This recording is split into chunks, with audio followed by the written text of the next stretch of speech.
Good noon everyone. I am your Sanskrit teacher Satyabhama from Happy Grammar School. Class, आज मैं आप सभी को पाठ 8 रिवीजन करवाने जा रही हूँ। देखिए, मैंने आप सभी बच्चों को संस्कृत और हिंदी दोनों का ही पीडीएफ शेयर कर चुकी हूँ, जिसमें मैं आप सभी अपना काम पूरा कर लिया होगा, मुझे ये उम्मीद है। आज मैं आपको सभी चैप्टर एक्सप्लेन करूँगी। बुक वर्क आप सभी ने पहले से ही कर रखा होगा। अब कल आप सभी का इसका टेस्ट होगा। ठीक है क्लास, चलिए। चैप्टर का नाम है अकारांत नपुंसकलिंग संज्ञा शब्द है जो कि एक वचन, द्विवचन और बहुवचन में, यानी कि नपुंसकलिंग शब्द है। अकारांत वो होते हैं जिनके पीछे लास्ट में आ की मात्रा नहीं आती, अंत में। इनमें क्या आता है? हलंत आता है। आप देख सकते हैं एक वचन में आप जो देखें ये हलंत है ना, ये हलंत ही क्या बात साबित करता है कि ये वस्तु नपुंसकलिंग है। क्या है ये? नपुंसकलिंग। अब देखिए, मैंने आपको पहले ही बताया था कि संस्कृत में हमेशा 3 वचन होते हैं। हिंदी में आपने 2 पढ़े हैं, इंग्लिश में भी 2 पढ़े हैं, सिंगुलर प्लूरल, एक वचन द्विवचन। लेकिन संस्कृत में होता है, हिंदी में होता है एक वचन बहुवचन, और संस्कृत में होता है एक वचन द्विवचन और बहुवचन। ठीक है, जैसे यहाँ पर दिया हुआ है कंदुकम, तो अगर कंदुक जिसका अर्थ होता है गेंद, कंदुकम लिखा जाएगा तो वो एक वचन। अगर हम बात करते हैं द्विवचन की, यानी कि 2 गेंदें, तो हम क्या करते हैं? इसके लिए सिर्फ सिंपल सा चिन्ह होता है, उसमें हम एक की मात्रा जोड़ देते हैं, यानी कि कंदुके, यानी कि 2 गेंद। अगर हम बात करते हैं बहुवचन की तो क्या आ जाता है? आनी, यानी कंदुकानी।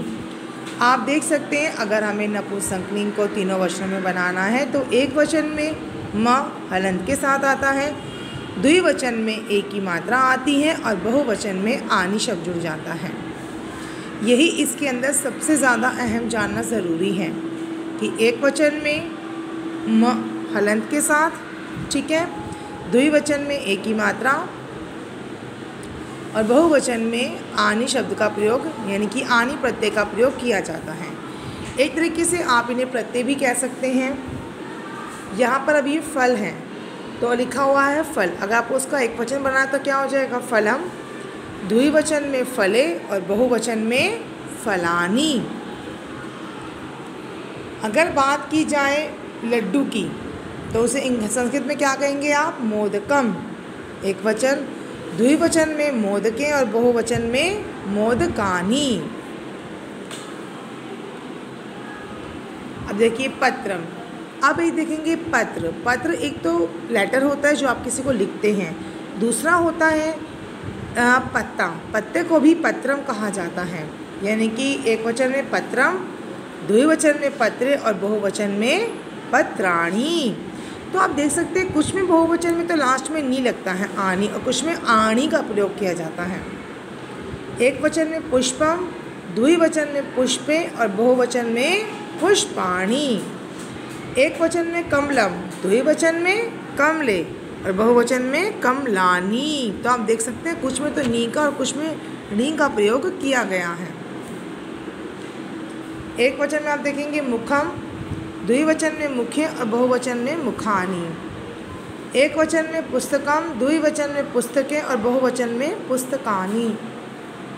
एक वचन में फलम, द्विवचन में फले और बहुवचन में फलानी।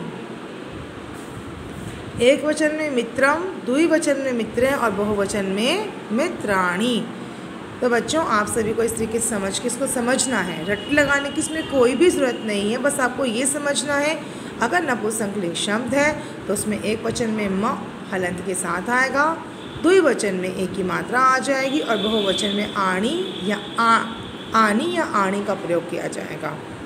तो क्लास ये आपका चैप्टर नंबर 8, जिसका मैं आप सभी का कल टेस्ट लूँगी। तो आज के लिए क्लास इतना ही।